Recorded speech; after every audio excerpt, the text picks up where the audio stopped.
In this video, I'm going to go through the timetable of the degree apprenticeship application process so you know exactly when each of the stages will be, and so that you don't miss out on applying and getting the degree apprenticeship that you want. So first of all, let's get started with the application window. When do I have to apply to a degree apprenticeship?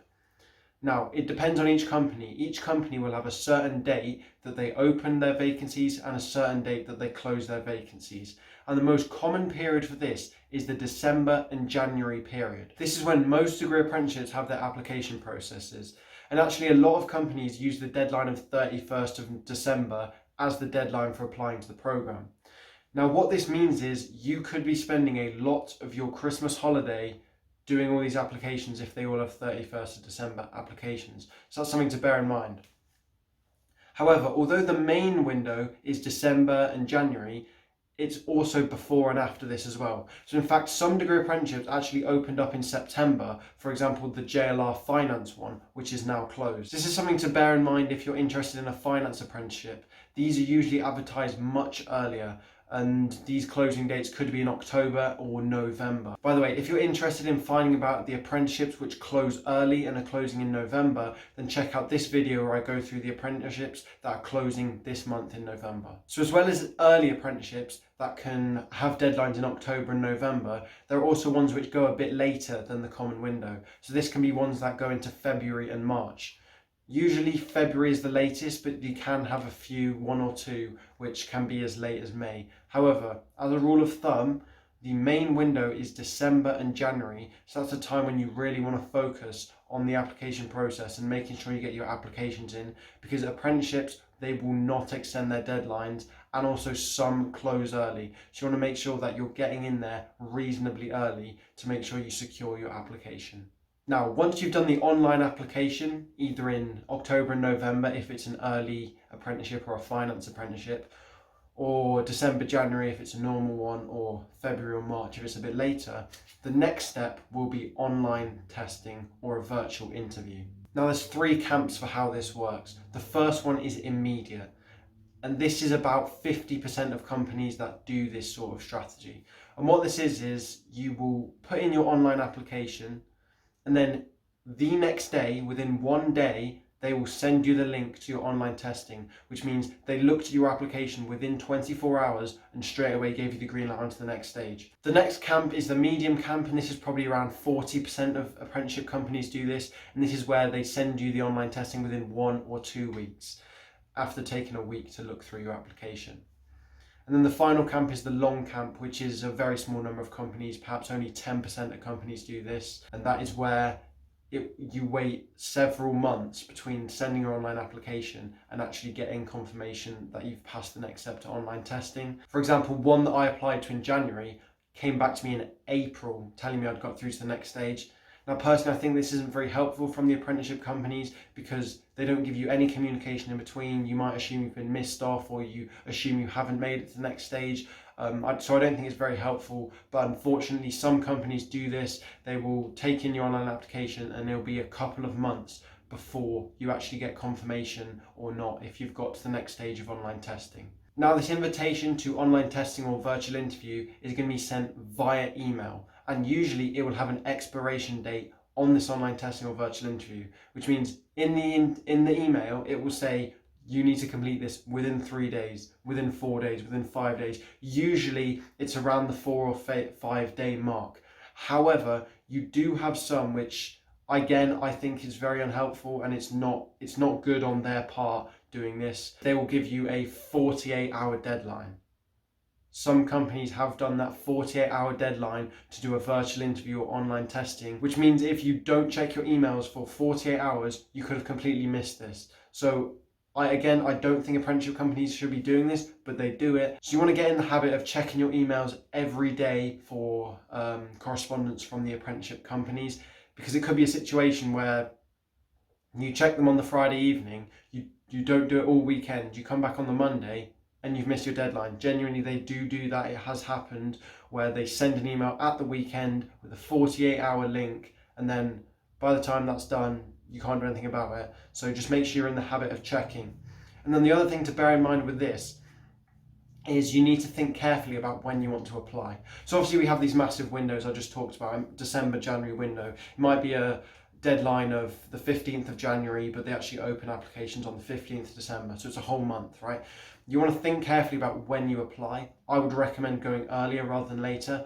But I mean this in terms of online testing, because I mentioned how they're the three camps, immediate, medium and long in terms of online testing. If they're an immediate company, you need to be prepared to do your online testing straight after you apply. So for example, in this example I'm giving, 15th of January deadline, 15th December opening, so you've got a month.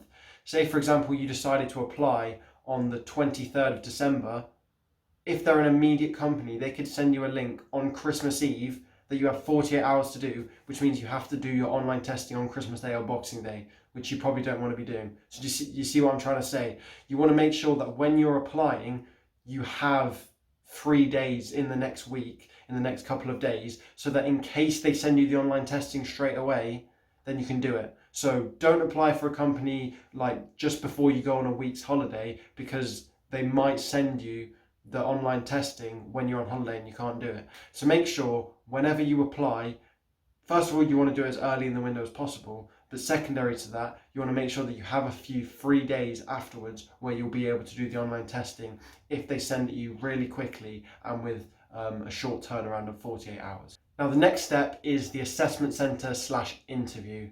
And now this is the bit that I nearly messed up when I was applying for my degree apprenticeships.